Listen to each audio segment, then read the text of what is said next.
దేశంలో crime rate చాలా పెరిగిపోయింది. కొత్త పద్ధతుల్లో నేరానికి పాల్పడుతున్నారు. మోడస్ ఆఫ్ ఆపరెండిలో పోలీసులకు ఎలాంటి ప్రూఫ్లు దొరకకుండా జాగ్రత్త పడుతున్నారు. అలాంటి సంఘటనే తాజాగా వెలుగులోకి వచ్చింది. పంజాబ్లోని లుధియానాలో ఓ డ్రమ్ములో మృతదేహం లభ్యమైంది. సరిగ్గా ఇదే తరహాలో డ్రమ్ డెత్ మిస్టరీ 2 నెలల క్రితం ఛేదించారు పోలీసులు.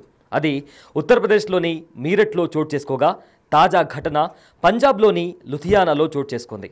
మీరట్ ఘటన దేశవ్యాప్తంగా పెను సంచలనం కాగా, తాజాగా జరిగిన లుధియానా ఘటన సస్పెన్స్ థ్రిల్లర్గా మారింది.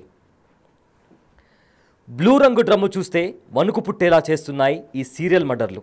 లుధియానాలో ఒక బ్లూ కలర్ డ్రమ్ లోపల ప్లాస్టిక్ సంచిలో చుట్టి ఉంచిన ఒక వ్యక్తి మృతదేహం లభ్యమైంది.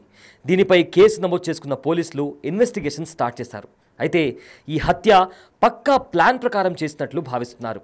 ఇప్పటి వరకు ఈ హత్యలో ఎలాంటి క్లూస్ లభించకపోవడంతో పోలీసులకు ఈ కేసు మిస్టరీగా మారింది. మర్డర్ మిస్టరీని ఛేదించేందుకు అడ్వాన్స్ టెక్నాలజీని ఉపయోగిస్తున్నారు పోలీసులు. డ్రమ్ములో దొరికిన మృతుడికి సంబంధించిన వివరాలు ఇంకా లభించలేదు. ముఖం గుర్తుపట్టేందుకు వీలు లేకుండా మారిపోయింది. అతడి కాళ్ళు, చేతులు, మెడ తాడుతో కట్టి డ్రమ్ములో ఉంచినట్లు పోలీసులు వెల్లడించారు. శరీరంపై ఎలాంటి గాయాలు లేకుండా జాగ్రత్త పడ్డారు నిందితులు. కొత్త డ్రమ్ములో మృతుడిని హత్య చేసి ఉంచినట్లు గుర్తించారు. హత్యకు సంబంధించిన పూర్తి వివరాలు గుర్తించే పనిలో పోలీసులు పడ్డారు.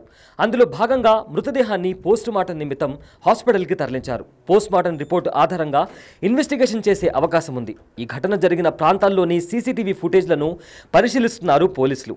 ఈ హత్యకు సంబంధించిన నిందితులను ఎలాగైనా పట్టుకునేందుకు ప్రయత్నిస్తున్నారు.